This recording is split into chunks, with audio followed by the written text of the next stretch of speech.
Hi, everyone. Welcome back to the Page of Swords podcast. This is episode 34, and I'm bringing on D-Ray D-Ray Wise. D-Ray Wise. Yeah. Hello, everyone. And, we've been friends for a few years now. You are involved heavily with the NPC. Just so everybody knows that, D-Ray is a local Pittsburgh friend of mine who is a coach, and you work at the Fitness Factory, correct? Yes, trainer, show prep, general lifestyle. It's a balance of both. I have a huge passion for bodybuilding. I have a huge passion for helping people who really need the help. So it's a happy balance, and I love it.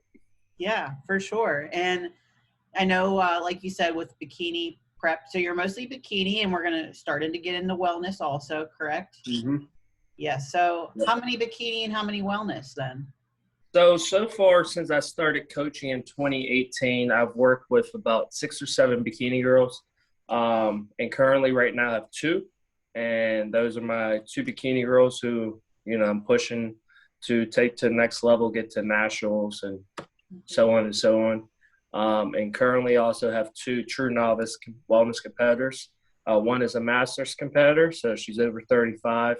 She's going to be competing in a couple weeks. And I have another one that's going to be competing in the fall. She can do bikini, but even at her leanest, she's still too big for bikini, but also not ready for wellness yet. So it's that happy balance. And with you knowing you compete in bikini and growing, you saw yourself going to figure. Same thing with her. It's best to just grow into the division that it's just better to progress yourself into another level rather than tone down. That's you don't really want to hold yourself back. And Is this a client that gets to work in person with you too, or is this an online? Yeah, so hybrid. So she'll come in, train with me 1 or 2 times a month, and then mainly based online coaching. And that's the nice thing about all my competitors who I've ever worked with. It was always like that. I get to work with them in person as well as online. I haven't worked with anyone yet outside of the Pittsburgh local area, but I kind of like it like that. Yeah, for sure. Because like you're saying, like you don't have to like hold them back, because I feel like it's great that we have wellness now, because you don't have to tell these girls if they're just not fitting in bikini, where it's like, no, we're going to have to diet harder. We're going to have to do more cardio to really bring your legs in because they're just too big. And now with wellness, it's like, some of these girls, you can just like let them be and just keep improving, right? Mm-hmm. And also, too, the women who do choose to compete tend to have more of a different mindset than the general woman who seeks to go to the gym, become healthier. That term tone that all trainers hate to hear. But I love it because you can feed these girls. You can really push them. And the aspect of wellness is really a true definition of what it is. It's a healthy, balanced lifestyle. And also get to eat. Cardio is still essential, but it's not a necessity as like where bikini is. So that's why I'm a big fan of both divisions, honestly. But I'm very excited about this wellness division. Oh, I'm sure, and I know you just saw JM recently, and when I was there and I saw him, he is loving wellness girls. He loves them. What did he say with you? I'm sure you guys Okay, so I was just with my client, Jessica, who's competing in Pittsburgh. She's one of my bikini girls. Yeah. And we were having our whole conversation. You know how JM is. He loves to talk about everything NPC, IFBD. And we were talking about bikini, and then we were moving into wellness. And I'm telling you, I felt bad for my bikini girl because we were literally talking for about 15 minutes about the wellness division in front of her. But she's a fan of it too. She knows she's not going to be ever wellness, her genetic structure, but she's excited for it too. So it wasn't like she was like, come on, I'm right in front of you guys. No, that's okay too. He is so excited for the wellness for sure. And I mean, he still likes his bikini girls. That's not it. It's just that I think he's really excited for this look, and that I'm sure he told you too, like it kind of reminds him of his his own daughter's like shape. So he's like excited that the Mhm. girls with big soccer legs can finally like not have to like really like kill themselves to shape down for bikini, and then they don't want to get as big and hard for figure. So this is a really nice in betweener. Mhm. Mm-hmm. So like you brought up cardio. So I did get a question from a listener that they were wondering, like on average, like for bikini, um, what is like the amount of cardio? And I'm sure that depends on the person. So I guess in your words, if somebody was just like coming up to you and just being like, how much cardio should I expect for a show prep? Like what do you kind of have an idea for that? So I kind of look at the base body fat percentage. I'm very big when it comes to analyzing statistics to keep an idea of muscle retention, because that is very important as you lean down for the metabolism, hormones, as well as bringing a full, complete package, whether you're doing bikini or wellness. Um, I believe that cardio is essential, especially for women, due to the cycle process every month. That is a very important thing to help decrease bloating, improve blood flow, bring down cortisol. So I usually typically keep it in off season. My bikini girls are really naturally lean, so I just keep it to a minimal, maybe 15, 20 minutes low. Try to keep it more after their lifts in the off season so that they can improve their recovery speed. Sorry. And with wellness, I think there is this contradiction where wellness girls don't have to do cardio, and that is false. If that was the case, everybody be just doing wellness in the off season from bikini. So cardio is very important, especially for women's health, especially, and it is essential. So it's always in there. So if you're in the off season, typically 10, 20 minutes post workouts to improve your recovery speed. And during prep, it's all individual based. I'm I'm a coach who's all about individuality. I don't follow like, oh, this pro's doing 45 minutes a list, so I'm gonna make my client. No, that's not how it works. And if your coach is doing that and not explaining to you why you're increasing cardio, or why you're bringing out food, or why you're doing both, then you shouldn't. You should question your coach. And I tell my clients, don't be afraid to ask questions, because I love questions. I have a lot of knowledge, and I love to educate people. Of course, right. And is there like a certain cardio equipment that you have your girls using more than others? Like, are they like a Stairmaster mainly? Is it like the treadmill? Like, is there something that you prefer or that you see work better for your girls? Um, Kind of typically take the judges' feedback in choosing their cardio for the off season. If they need to maintain their leg size, kind of just keep it to walking, treadmill. Recumbent bike is definitely something a lot of people underestimate. It's low impact on the knees, very good.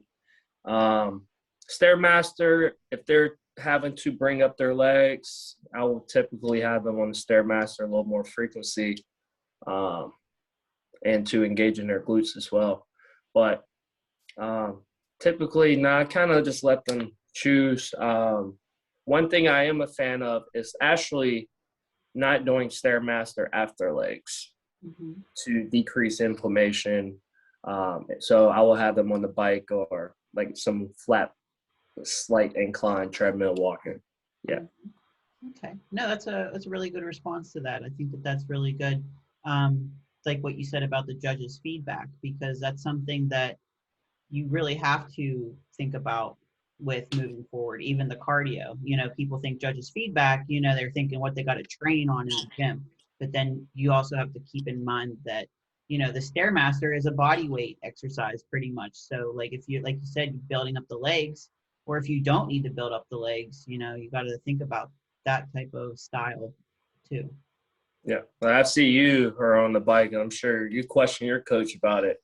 Oh, So, well, but yeah. Well, I was just like, what a difference. I've been doing the Stairmaster for, I want to say a good 3 years straight, nonstop, fasted. It's just how I just assume I have to because I work a desk job. So to me, I see the Stairmaster and think, okay, I got to get on it, got to crush it every time. And then she puts me on the bike and then my body like responded a little better. And it was just like, okay, maybe like, I have some leg size, so maybe I just need to get the cortisol levels down with the bike and just, like what you said with the low impact, I think that it made a difference. So yeah, I'm liking the bike and I still get a really good burn in my quads because my mhm, body is just like, this is new. And I think that that switch up was really good for me too. yeah.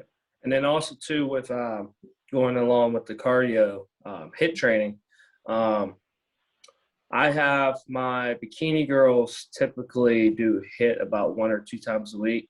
Um, more of a more to maintain the conditioning, um, closer to the prep, but I kind of shut it down about 2 weeks out, so that way we can bring about the cortisol coming down and stuff like that. With wellness, I am going to go through a trial and error phase with my client who is competing in the fall and kind of experiment with the hit and helping to see if it helps to retain the muscle and build muscle in the legs specifically. Cool. Um, so, well, first of all, I'm curious now, which show in the fall are you looking at for your competitor?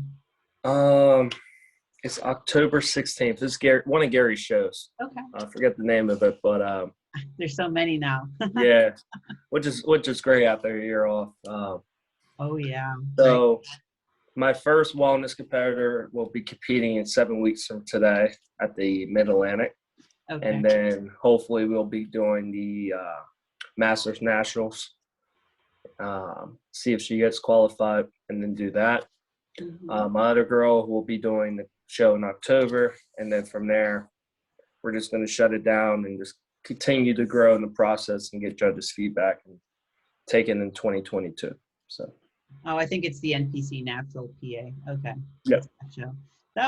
That's good though. That's a good lineup of shows. I know that we've, I know for a fact we've both been or done Gary shows because being in the Pittsburgh area, um, those have always been good shows. Now, I've been up to the new Butler area, the new venue, but like I don't know, like you've had girls do the Butler show, like a show up in Butler yet, right? Not yet, but No, I've been to that facility. I've been to Gary's posing seminars up there, okay. um, and I've seen the first show that's going on up there. Mhm. And one thing that I have my girls doing currently, who are going to be competing in one of his shows up there in Lindora, is posing on carpet. Yes, yes, that's for sure. Yeah, that it's got that little, it's a tinier stage because when it was at the Carnegie Homestead building, that Mm-hmm. was like a hardwood older building stage, so it is different. I honestly I don't know what I would prefer because my last show at the Clash in Orlando, that was kind of a carpeted stage too. But to be honest, like I didn't see much of a difference. But it is something to keep in mind for your girls with the heels. Mm-hmm. Um, so with that, also real quick, I was curious because you brought up the whole toning word. So seriously, when girls say they want to get tone, like what is that? What does that mean? Okay, so every trainer knows specifically what they mean by tone. So the label tone is to be lean, is to look fit, to uh, look like they work out, be healthy. So what people don't understand is tone is pretty much a physiological adaptation of the body's ability to exert from a resting state to an active state. For example, my ass is sitting down on this couch right now. If I stand up, that's muscle tone. So people misinterpret the word tone to more of an aesthetic term, where really they should be saying, oh, I want to get fit. I want to get strong. I want to be dense. I want to be lean. those are better ways of putting it rather than the word tone, because now you're taking a medical term into fitness term. I'm glad that you bring that up, to be honest, because I've heard that, and I'm sure you hear it a lot more because, you know, regular girls that are lifestyle, like some of my friends, especially the ones that are like, I guess you could consider skinny fat, because to them they just want to like lose weight, but they're so skinny that they need to put muscle on. So I feel like that term tone is the first thing out of their mouth, and I'm just like, well, you can't do both, right? Like, what do you say for girls when they say that? It's like, don't you want to have to put on muscle first, which would mean eating? Yes. So I love that you brought this up, because specifically because I'm working with women in the show prep as well as the journal lifestyle. Majority of clients are female. It is very important to break that barrier and let them know, like, hey, you have to eat to perform. You have to perform to progress. You have to progress by eating more, lifting heavier. And when they physically see the visual in the mirror and the changes along the way, it makes them feel empowered and confident, where back then they were like, second guessing. I don't know if I want to do this or not. I just think it'll be easier just do my cardio, eat whatever I want 1-2 times a week, and try to eat healthy around it. It doesn't work like that. You either choose to be the best you, or you choose to remain the same or digress. Yes, so. For sure. And that's another thing too. It's like you have to be willing to sacrifice a few things. You know, there's certain foods that just aren't going to do anything good for you. And even if you really like those foods, it's like, okay, well, what do you want more? You know, I'll give an example. Like my friend, she's going through that right now, where I've told her, you know, I know you like ice cream, but like ice cream's not going to do anything for you. And it's dairy, and then your face breaks out with acne. And like dairy is a huge culprit to that. You know, I feel like a lot of girls cut dairy and their face clears up, and then their digestion's a little better, you know, and it's just like, you know, she called me finally and she's just like, I'm done with ice cream. It's making me feel like crap.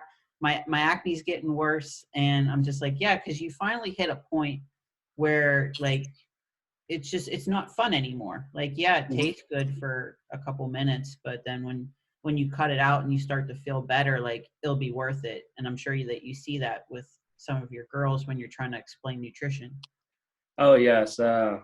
Very important to analyze people's leptin levels and endorphins, and enjoy the process to maintain a balanced and healthy lifestyle and see the progression. But be more educated on when I should have it, and how do I utilize it, knowing alternatives from it. Like if you're someone who has a dairy issue, okay, looking into more of a good quality dairy-free yogurt, or doing a different source of protein, such as like a soy-based protein shake rather than that yogurt that you want, or that ice cream, like Halo Top. It's true. It's so true. So, it's like there's substitutions out there. I mean, I feel like us competitors, we do a better job at finding those diet hacks, but some of the lifestyle people, they just look up online and they just see the word healthy on labels and stuff and just don't really think about what it really does for your insides or whatever else. Because, you know, you definitely can tell a competitor from a lifestyle person, like by what they eat. For sure. Yeah. So along with that, we're going into the Pittsburgh. That's like in 2 weeks now. 2 weeks. Wow. Yeah. It's so close, right? Like yeah, 2 weeks from there. Shit. And you said you got one girl, one bikini girl? One bikini client, be competing on the Saturday. Friday's going to be the pro show. So Friday's going to be a busy day.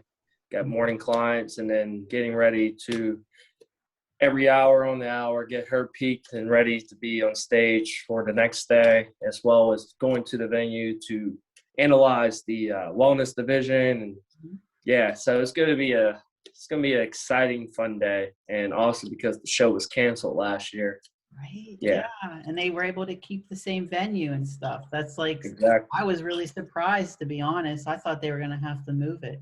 Mm. And a So, lot of the, the big name amateurs and pro competitors, men and women, are coming into the gym during the week where I train at, which is like 5 minutes from the show venue. So that's going to be exciting. The whole week is just going to be a great atmosphere in the city of Pittsburgh.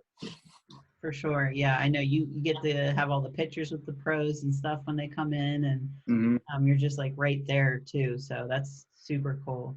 And then, is your client, is this her first show ever? So this is her second show. Okay. This is her first big show. So she did the Mid-Atlantic back in 2019. It's her first show. And she did very well in her true novice division. She placed first, and then she took third in her open. And we planned to do the Pittsburgh last year.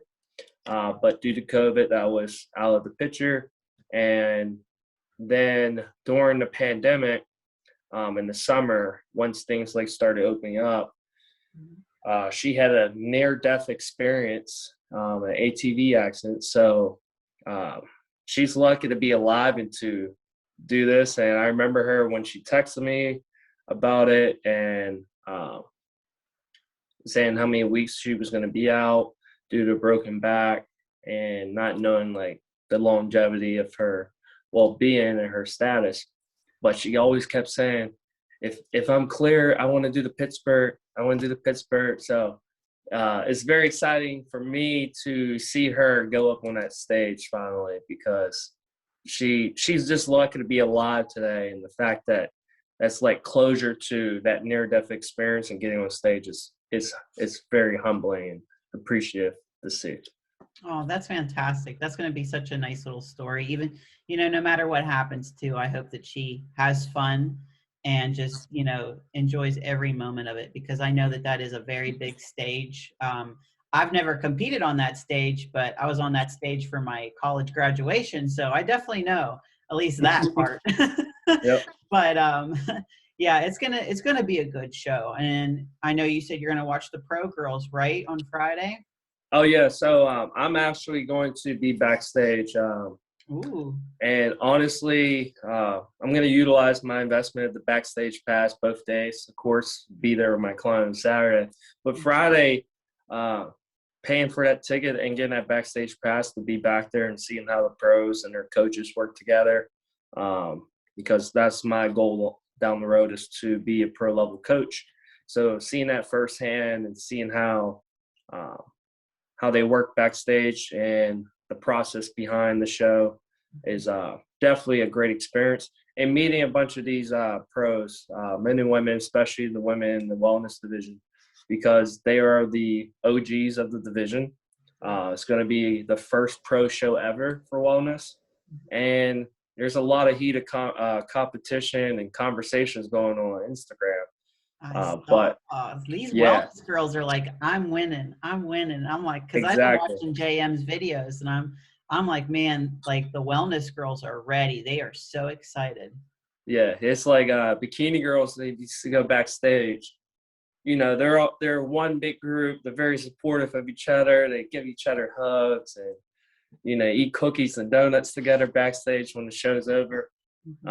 I'm getting talks from JM when I was there at the photo gym, and he's saying, yeah, these girls are, personally talking to me, telling me they're gonna win and all this stuff, and he expects them to be like backstage focused, like don't talk to me. It's good for the sport, but at the same time, we know that they're all good, decent people, and competition is needed to better yourself and push yourself to be in the best you. So, yeah, we'll see how it goes down on Friday, April 30th. Is there anybody that you definitely have your eyes on for both divisions in the pro division? I am in the. I guess I would love to hear who you're a fan of, the shape, presentation, like. Okay, There has so to the be first somebody that comes to mind for you. first person I really knew about prior to the announcement of the wellness division was Alyssa Rose, who I'm good friends with, and she's in San Diego. she was one of those bikini girls who just struggled mentally and physically to collectively meet the criteria for bikini because she's just a naturally dense girl. So to see her transform so fastly to becoming one of the first pros in America, actually she was the first pro in America, is definitely great. And I'm very supportive of her. And then also you have Yarishna, who was a former NPC IFBB bikini competitor. And she just struggled through the division because her body just wasn't made for the bikini criteria along the way. So I'm a fan of hers as well. I've seen her actually work out in person when she came in town for North Americans at the gym. And she's a strong girl. She works her ass off.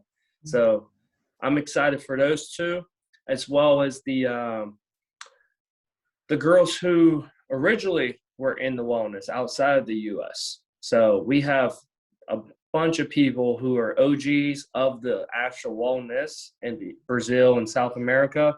And then we have the OGs in America coming together to compete. So it's a battle of like pride as well as like new beginnings. Yes, that's going to be so cool to watch with the wellness division, because you are going to get the pure genetically freak Brazilian girls up against our American girls that are at wellness. So, and it is the same look, but when you put those girls together, like, wonder how it'll start to filter out a little bit, because I think we're getting pros now that we can fill the stage with wellness pros, because, you know, last year it was so new, we just didn't have enough pros yet. So now that we're getting more and more pros, now it's like, okay, who is the best? Like, that's why this is so exciting. It's like, okay, who's going to come up on top? Who's going to go to the Olympia? And who's going to be that top 5 Olympia? Yeah, and from conversations at the NPC and what they have presented so far, I believe there's about 14, 17 pro wellness competitors. There's very few in America, so there's a lot of international competition coming in town. So that's definitely a flair, as well as I think the judging is going to be definitely presented to showcase this is what we're looking for. Sandy's going to work these girls. I expect wellness to be constantly quarter turning for about 10, 15, maybe even 20 minutes, because it's going to be tough competition. And looking at social media and comparison these girls, you can kind of find things in the criteria where it's similar, but until they're lined up next to each other, you can't really judge until showdown. Isn't that the truth? That's for anybody. It's like, I see so many girls, they look so good on their own or on Instagram, and it's like, okay, well, I can't make a clear judge until I see the whole lineup. Because, you know, with any girl, when it comes to size and proportion and symmetry, and even conditioning, sometimes you just need to see it up in a lineup, because, you know, as well as I do with bikini, you know, I guess wellness too. Some girls, you know, even though they look super conditioned and everything, sometimes they're on stage and then they end up being too conditioned, and then that's not really what's getting rewarded. So I've seen that too with bikini. It's like, oh, she's super muscular and hard and everything, and that looks good.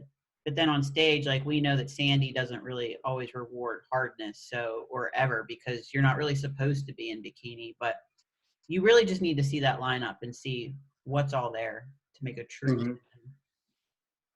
And then also too, with this year at the Pittsburgh, the pros are just one day. It's not going to be a 2-day thing where they can tune up things overnight and come in and try to stack up or take over the lead. So you come in at your best that day, and that's all that matters. So yeah, I bet they like that better though. Maybe I'm a fan of it. Yeah, I do too. I like, you know, I kind of like this idea that they're just doing like pre-judging and finals together, and that if you want to see just the girls, then you can go to watch just the girls or just the guys. So like, I think that I do like that setup a little better. So that'll be nice this year to try, because even like North Americans was sort of like that, where it is set up daily for divisions, but like just doing back-to-back like prejudging and finals made everything a little bit easier to watch, for one thing. So did you have any girls do North Americans last year? No, back in 2019 I did, working with Anna. Yes. And it was a long wait backstage. She had gone through about 2 meals, a burger, and still had an hour to prepare to go up on the stage. So the whole pandemic revised process of North Americans, the trial and error, I think it worked great. It showcased the competitors were happy, the fans were happy, and how fast the process was. It was easier for coaches. And I think it's just better mentally, because who wants to try to stress out about messing up their tan Right? past the day of the show, you know? I know. And they're like, we just want to get you guys fed. We want to get you out of here. Everybody wants to go and celebrate and eat. So, they're thinking of it like that. They're like, we're just trying to help you get out.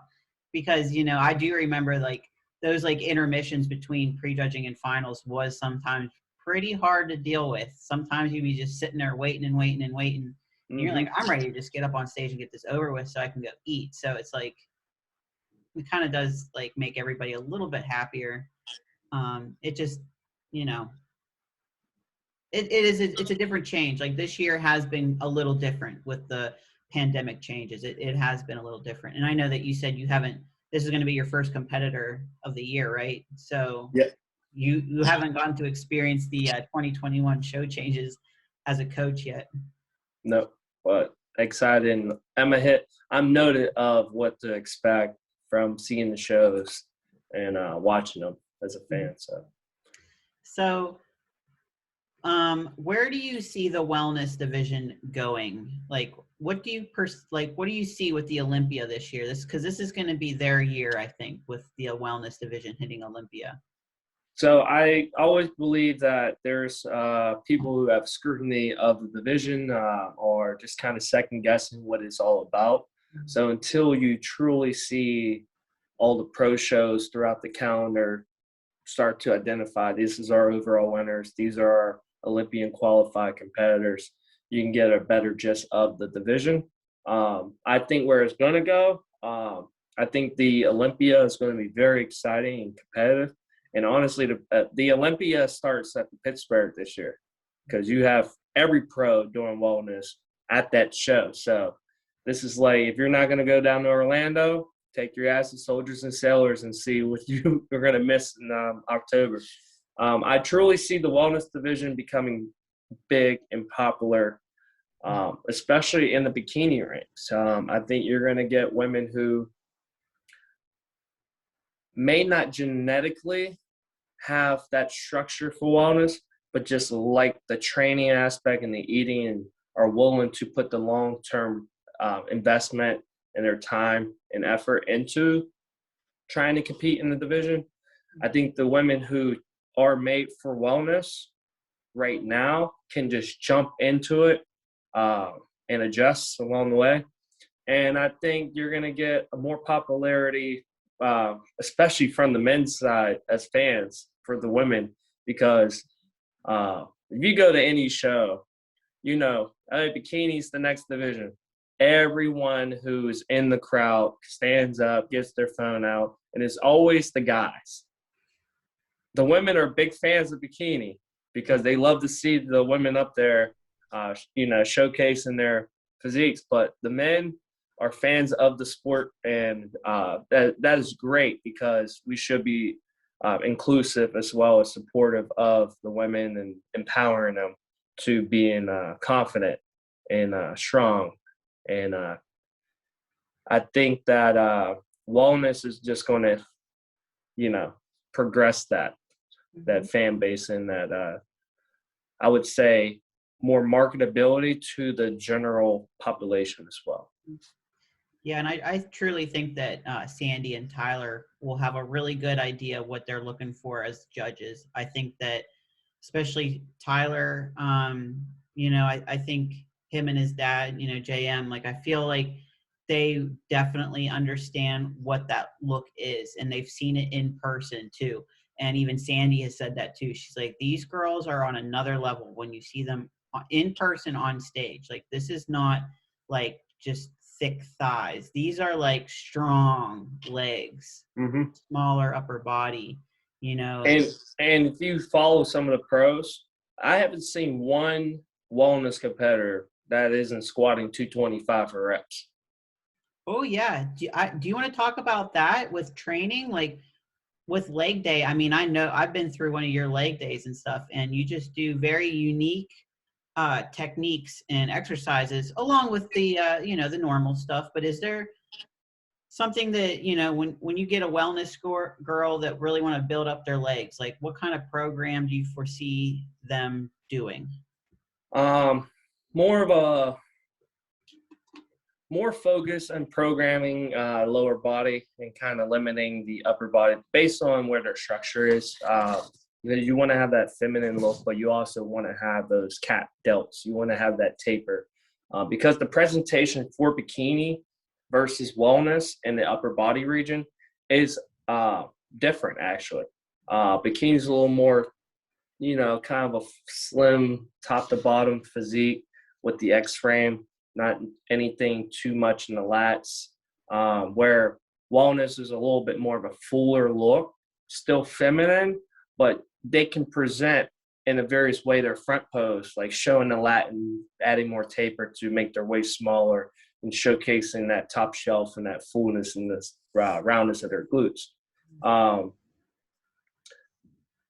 That's pretty much like where I see it right now. Yeah, for sure. I think training legs is like a big thing. I feel like girls, they really benefit from a trainer in person, like someone that can really push them for leg day. I feel like that extra push is what's really needed. So that's great that you were saying a while ago that you work with a lot of your clients in person, and I'm sure that to them makes some really big progress rather than just alone, you know? Yeah, and then with the bikini, it's more of a volume-based training, and I like to utilize a lot of exercises that are specifically based around the presentation because with competing, it's one thing about training to develop your physique to look how it is, but it's another thing to have that mind-muscle connection and applying your training to your posing. So, like, I will have my bikini girls utilize cable straight arm pull downs and setting up their feet in their rear pose. So that way they can mind muscle connect with the rear pose as well as engaging the proper posture when posing and hitting that area of their back when training. And then with wellness, definitely a lot of focus on barbell lifting with a mix of progressive overload, strength, power, but not high frequency of that type of training to where we're going to, you know, build up a thick core because we want to keep the core tight. So it's kind of a complex thing. And one thing as a trainer, I love programming. It's definitely one of my favorite things.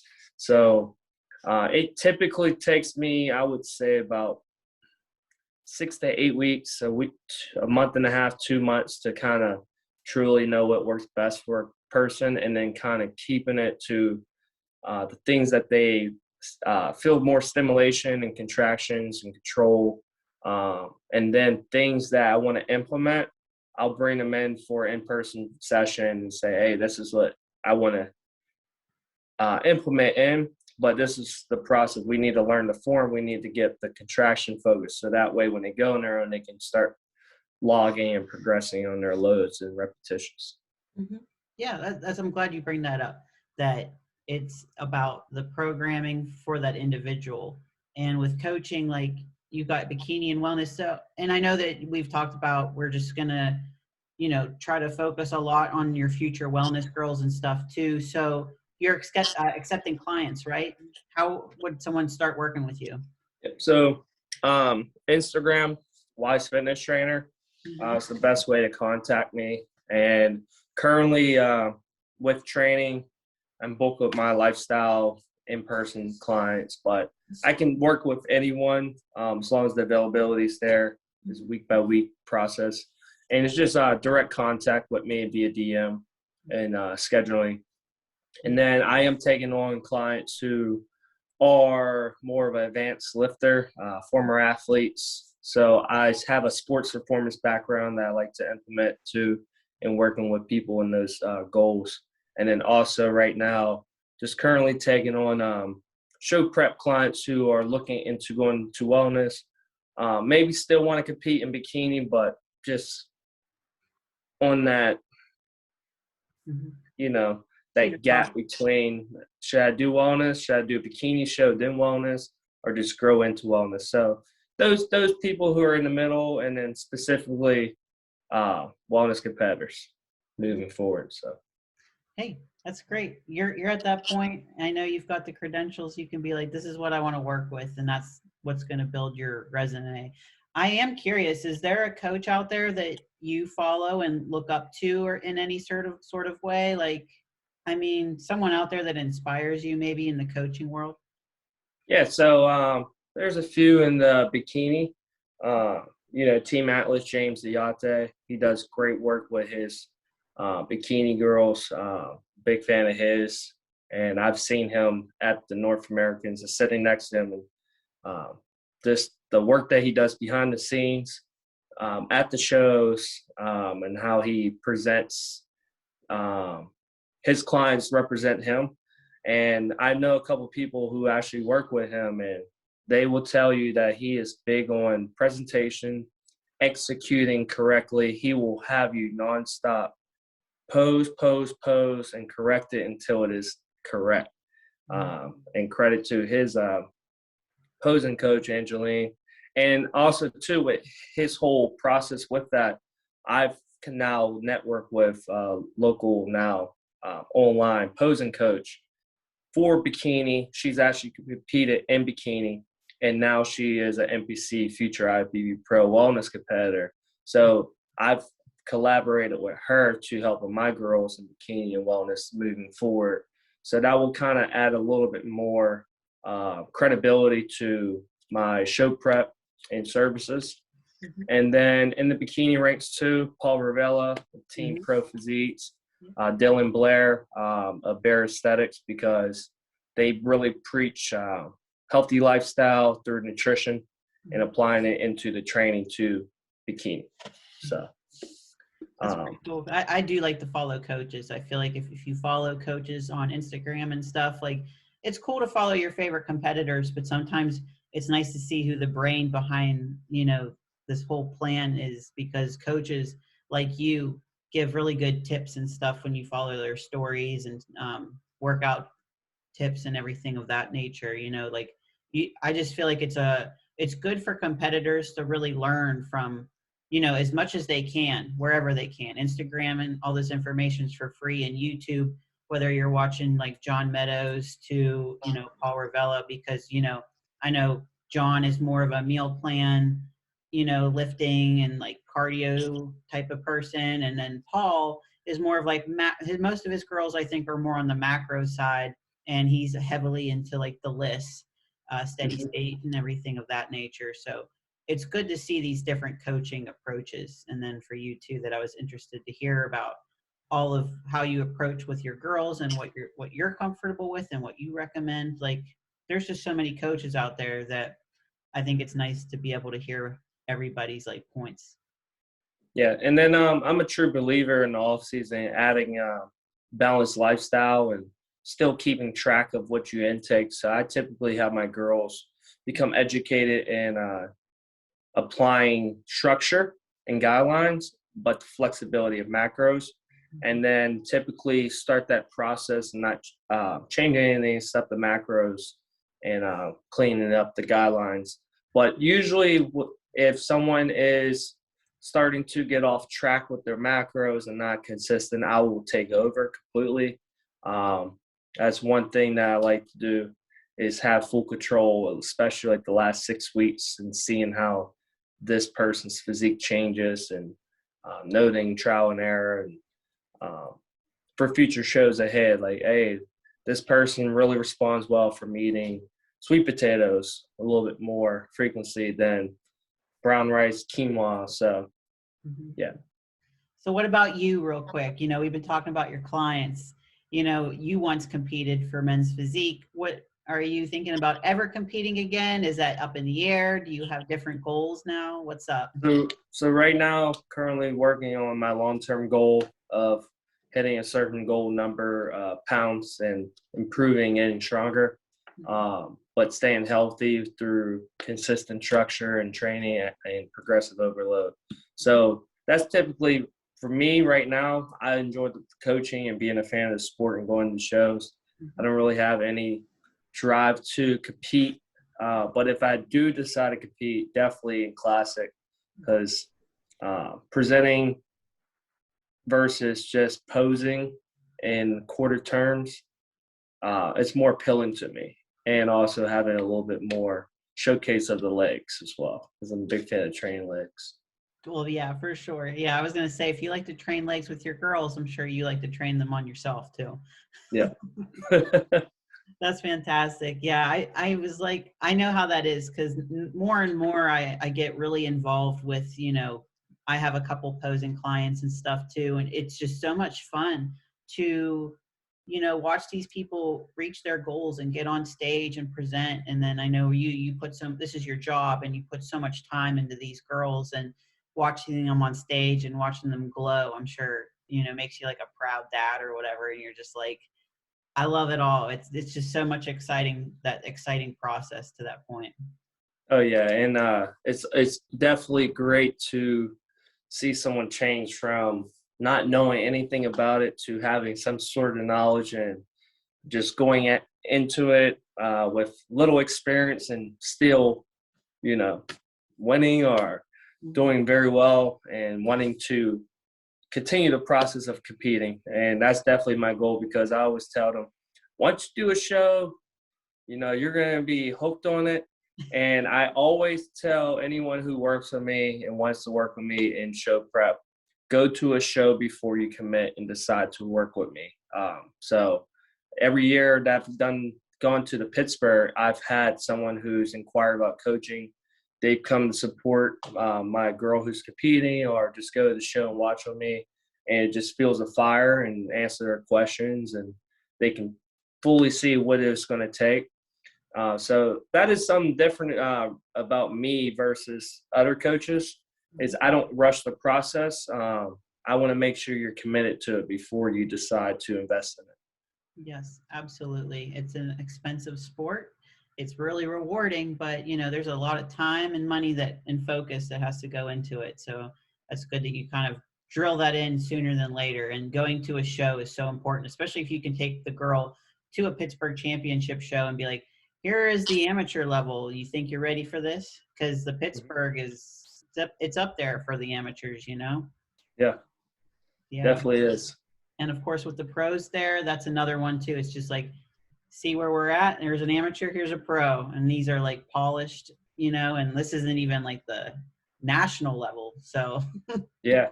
Mm-hmm. Yep. Well, I want to thank you for coming on. This was so great. It was really nice to have you. Is there anything that you want to kind of give some final thoughts? Thank you for having me, Paige, and good luck with you and your show 15 weeks out. Congratulations on your show that you just went through. Thank you. You definitely come a long way in the figure, from bikini to figure. Yeah. And you definitely have the work ethic and the drive to become pro. So it's just a matter of executing and trusting your coach along the way. Everyone in the Pittsburgh area, take pride in the community that we have here. Network with people who are in the fitness realm, bodybuilding. Be supportive of each other. Don't scrutinize each other. And anyone who is looking to compete or just have a general healthy lifestyle and improving their physique, make sure you take it one day at a time. Don't look at the long-term picture ahead and try to visualize, this is where I'm going to be. If I do this, it's going to happen. No. Progression does not go like this. It's like a zigzag. So just take it one day at a time. Know there's going to be struggles. Know there's going to be obstacles along the way. But if you are consistent through those obstacles, you will push through and you'll be the best version of yourself. Yes, I think that's all really good to say, especially to any competitor that's looking to start. It's patience and consistency. So, yeah, I want to thank you for coming on and wish you all the luck. And I will see you in 2 weeks. Yeah, I'll see you in 2 weeks at the show. Yeah, I'll be there. I'll definitely be there. So we'll stay in touch, and I'll have this uploaded. And again, thank you. Thank you. Have a good one. You too. See ya. Bye, D-Ray. See ya. Bye-bye.